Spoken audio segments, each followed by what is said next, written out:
Welcome to the Cub Scout Digital Day Camp presented by the Greater Alabama Council. Please join me as we say the Pledge of Allegiance, followed by the Scout Oath and Scout Law. Scouts, salute, pledge. I pledge allegiance to the flag of the United States of America and to the republic for which it stands, one nation, under God, indivisible, with liberty and justice for all. 2. Scouts, will you now please raise your right hand, showing the Scout sign, as we said the Scout Oath and Scout Law.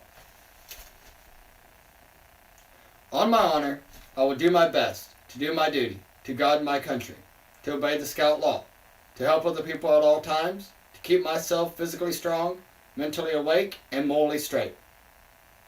A Scout is trustworthy, loyal, helpful, friendly, courteous, kind, obedient, cheerful, thrifty, brave, clean, and reverent.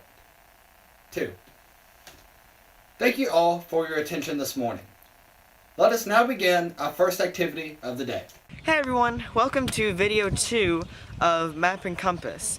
I am so glad to have you guys back. I hope you guys learned something from the first video, and if you didn't, then hope you learned something from this video. In this video, we're going to be talking about this. This is the compass, and this is a very neat and useful tool for a lot of things. And this can be used for more than just a compass, and we'll explain more about that later. And then the last thing we're going to do in this video is I'm going to show you how you can make your own compass if you don't have one of these. Anyway, let's go ahead and talk about the tools on this and how to use one. Alright, for starters, this is just a basic compass you can get anywhere for like $10. This specific one is a Coleman. And before we talk about more of the compass parts, I want to go over the stuff around it. As you'll notice here, there are some lines on the top of the compass and along the side, and this side as well. And these are all measurements. This side, as you can see here, is centimeters. This up here is a scale of kilometers. This is a 1 to 50,000th scale. And then this over here is 1 to 25 thousandths. So that's probably more closer to what an inch would be. There's another tool on this, and that is this. This is a magnifying glass. This can be used for fire starting and finding splinters and other things like that, which is nice to have on a compass just for a multi-tool. And you can also use a magnifying glass for seeing things better on a map. Okay, so this is the compass part, and the first thing you'll notice is there is north, south, east, and west labeled on the compass, on the dial, and then we have the needle pointing north. So when it comes to orienting a map, you're going to learn more about degrees. We'll talk about that in a later video. And as you notice, around the dial there are little numbers. It's hard to tell in the video, but between north and east it is 20, 40, 60, and 80, which talks about degrees, and there are little tiny tick marks between that so you can pinpoint the exact degree number that you need. Anyways, to first orient yourself, you will want to turn this dial to where the red lines up perfectly between those two little green dots. It'll vary from compass to compass. Sometimes it'll be red, sometimes it'll be green. The thing I learned from a compass I had was red in the shed, which is just the red needle in the shed, which is the two green bars. And as you can see, that's pretty close. That way is north, and now, if we look on a map, if we're given a degree number, we can tell which way to go, but we'll talk about that in another video. Okay, so for this experiment, you're going to need a bowl of water on a flat surface. If you do it on a slanted surface, then it won't work. We tried that and didn't. You'll need a magnet. I'm using a bar magnet that has north and south specified on it, and a needle. And what you're going to want to do is you're going to want to strike the needle in the same direction for about 50 times. So once you do that a few times, I've done it quite a bit now, you will then lay this in the bowl of water, and I have the compass here to sort of show you what direction north is. As you can see, it's about that way.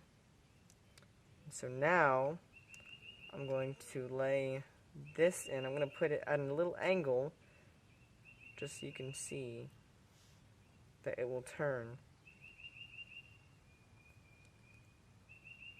very close to what north actually is. It's pretty cool. And we'll do it again just to make sure.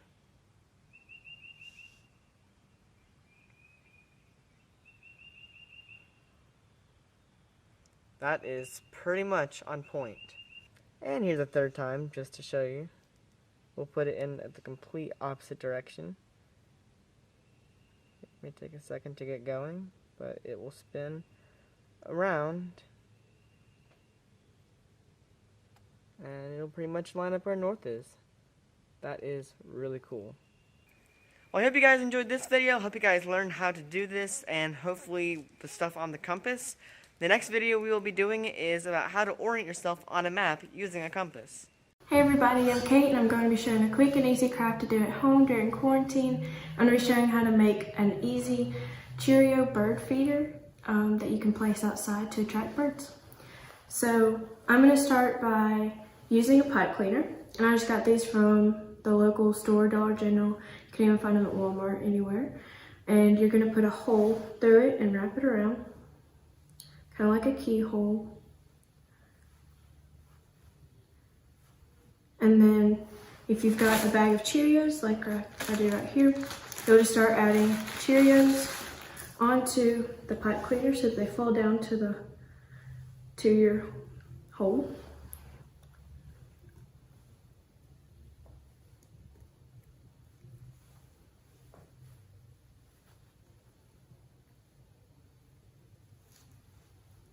These are really easy to make. If you use the regular Cheerios, that is best if you don't want to attract bees. If you use the Honey Nut Cheerios, I've seen that they attract bees.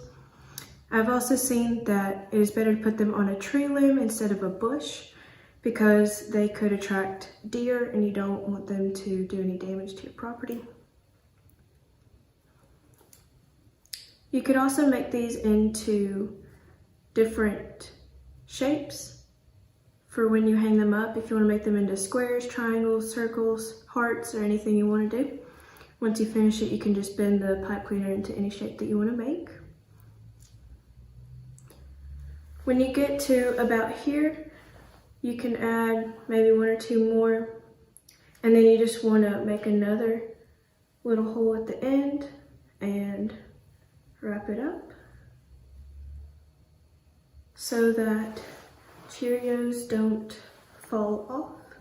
And like I was saying earlier, you can bend them and shape them however you want. These are a little bit smaller, but here is a circle like this. Or you can just leave them in a straight line like these two. And I am going to go put them on a tree and see how that turns out. So I've chosen where to put my bird feeder. I've combined all three of them that I made, and I made a circle and just two straight lines. You can make squares, make hearts, circles, triangles, anything you want. And I've just chosen a tree in my backyard to put this up, and we'll see if any bees or birds are attracted to it. Hey guys, today I'm going to show you guys how to do the bowline knot. The bowline is used to make a non-slip loop at the end of a rope. It is called the king of knots, and it is dependable that it can be used for rescue work. So the way I'm going to tie this knot today, guys, I'm going to do it fast, and then I'm going to do it slow and step by step for y'all. So here's the fast version.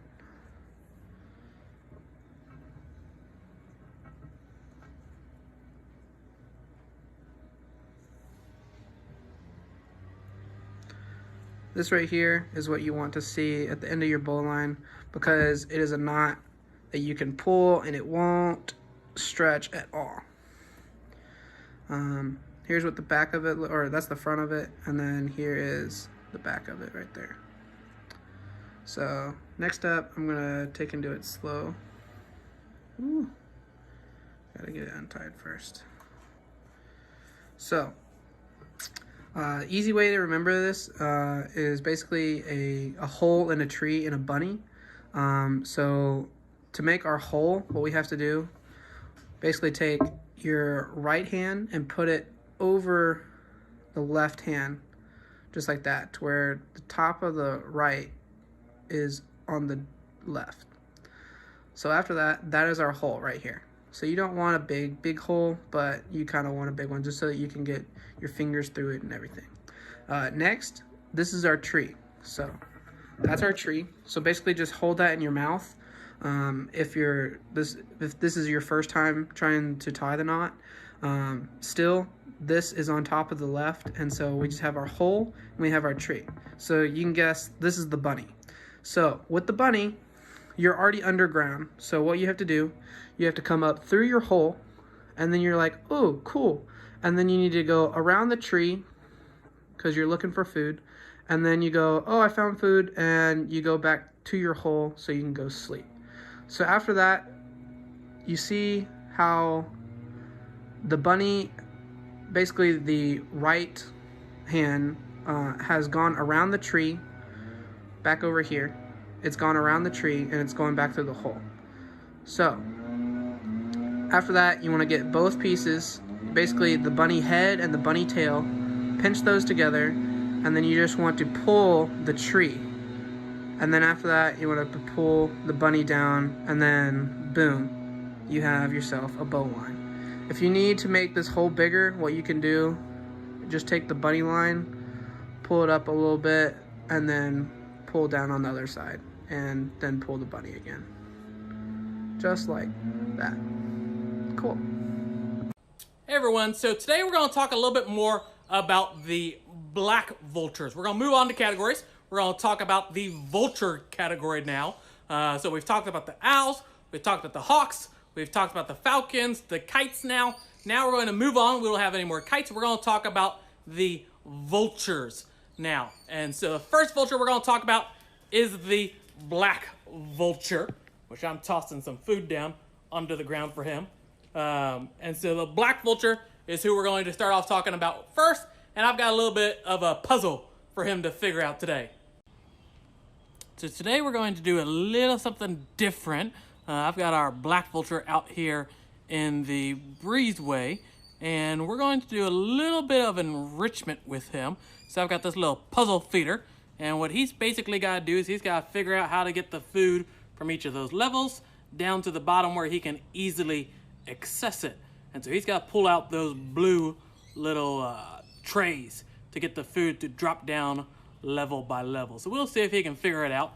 Now, black vultures are common all over around here in Alabama. They're more of a southeastern species. They don't go very far up north or out west, whereas the turkey vultures are found all over the U.S. Black vultures are more of a southeastern species. They both do the same job, which is cleaning up all those dead animals. So you can see he got one of those levels out. He's probably going to stick his beak through that area.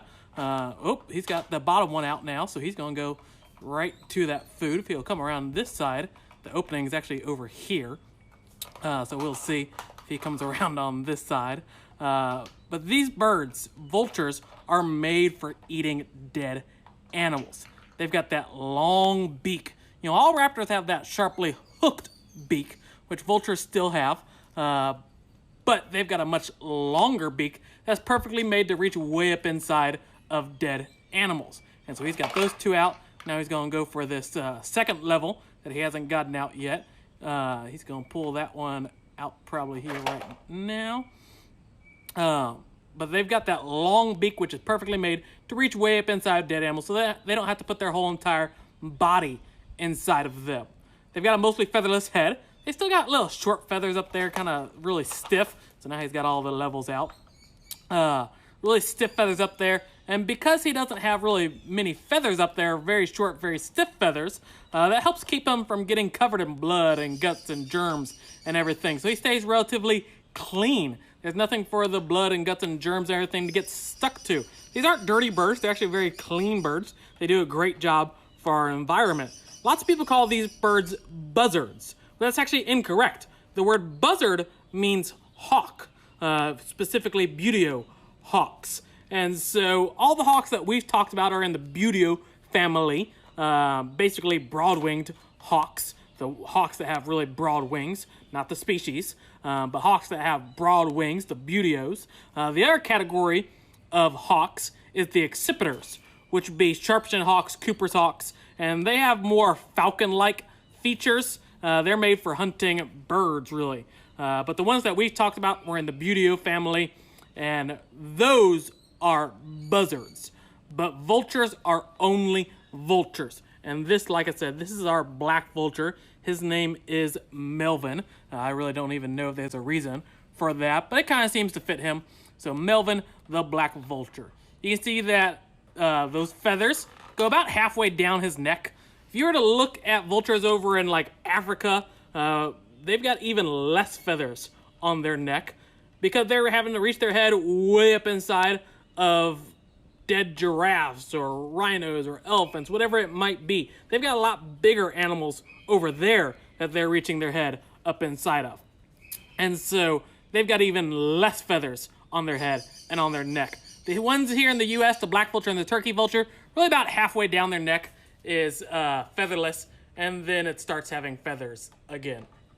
Now, vultures are a concern in other parts of the world, India, Africa, other parts of the world. The pesticides and chemicals and stuff are really, and lead, are really hurting the vulture populations as they eat those dead animals that have maybe died of some kind of poison or lead, whatever it might be. That's getting into their bodies, and it's killing thousands of these vultures. And so we really want everyone to do their part. Stop using that lead if you're shooting. Stop using harmful pesticides and all that stuff. And so you can really help these raptor species by not doing all of that, because of course those chemicals run up the food chain. And so as these birds are eating those dead animals, it's getting into their bodies. And really that's quite impressive because vultures have such a strong stomach that very few diseases can actually harm them. Things that make us sick, possibly even kill us. These vultures can eat it, their stomach will break it up and digest it, and so what comes out of them is actually cleaner than what goes in them. And so the fact that these pesticides are killing them means that it's really bad stuff. And so we encourage people to use those safe pesticides or whatever it might be to make sure that you're not hurting these vultures in any way.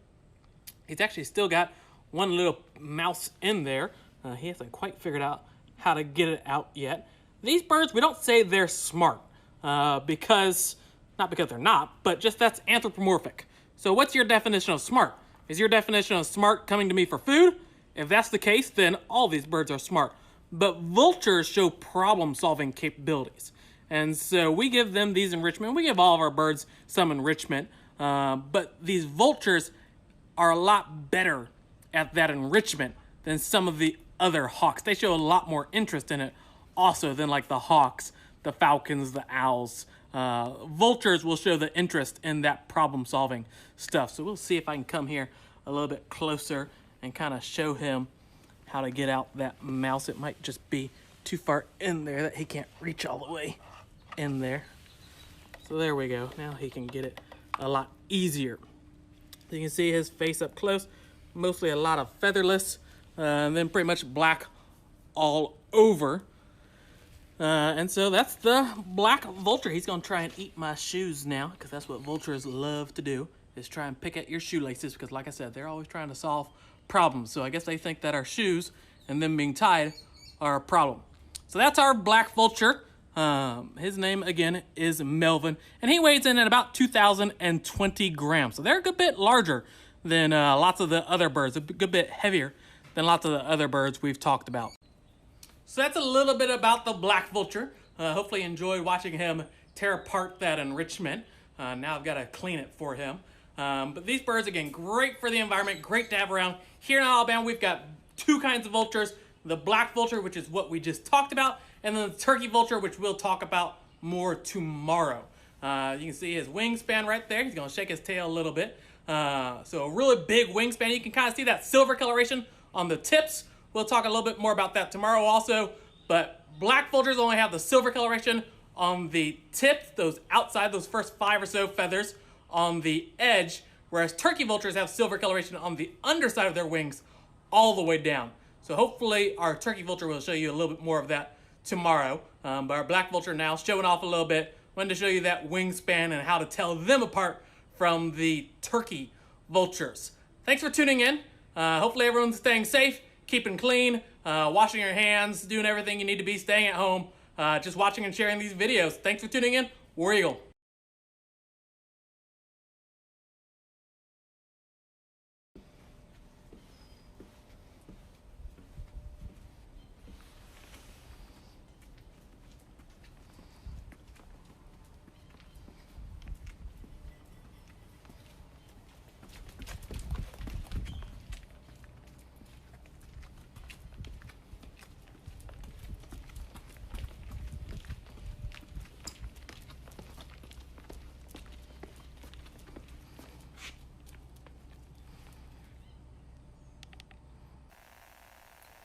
This morning, we recited the Scout Oath and Scout Law in our opening for Digital Camp.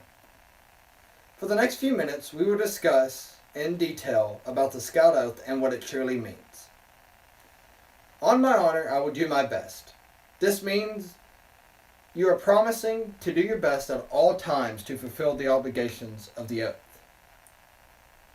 Be aware to peer pressure and don't fall into it, as you got to work your own pace so you can strive to achieve your own goals. To do my duty to God. Your family and religious teachers have taught you about God and ways to serve. You do your duty to God by listening to the wisdom of the teachings and respect and defend other people's beliefs. And my country. Help keep the United States a strong and fair nation by learning about the government and your responsibilities as a citizen and future voter. America is made up of countless families and communities, and when you work for your community, you are helping the U.S. Natural resources are an important part of American heritage, worthy of your understanding, protection, and use wisely. What you can do can make a real difference. And obey the Scout Law. The 12 points of the Scout Law are guidelines that can lead you towards wise choices. When you obey the Scout Law, other people will respect you for the way you live, and you respect yourself. To help other people at all times. There are many people who need you. Your cheerful smile and helping hand will ease the burden of many who need your assistance. By helping out wherever possible, you are doing your part to make this world a better place. To keep myself physically strong. This means take a shower, exercise, use proper hygiene. Take care of your body so that it can last you your entire lifetime. Mentally awake. Develop your mind both in the classroom and outside of school. Strive to learn new things and grow your mind so that you can receive the most knowledge you possibly can. And morally straight. To be a person of strong character, your relationships with others should be honest and open. You should expect and defend the rights of all people. Be clean in your speech and activities. And remain faithful to your religious beliefs. Now that we have gone over the Scout Oath, can you think of ways that you can implement it in daily life? I bet you truly can. Here are 2 examples that you can easily use. Number 1, help other people at all times. This means help your family take out the trash, do the dishes, do the laundry. Even do it without being asked. Because when you do that, it will make the family become closer and a lot happier. And be mentally awake, as in do your schoolwork. Do it on time so you can learn all the activities and chores and that you have to do for school. Help your classmates if they need any help. Thank you for participating in our digital camp. We are looking forward to seeing you all at camp very soon.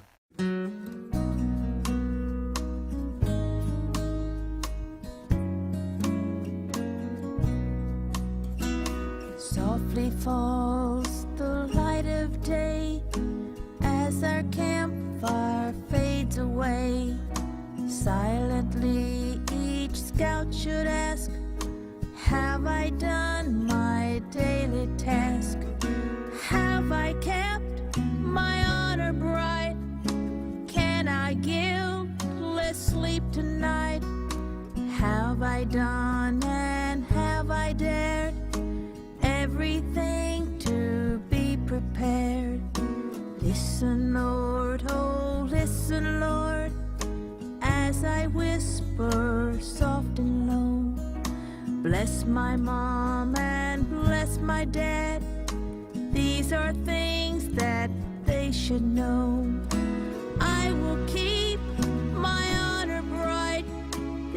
life-in-law will be my guide. Mom and Dad, this you should know. Deep in my heart, I love you so.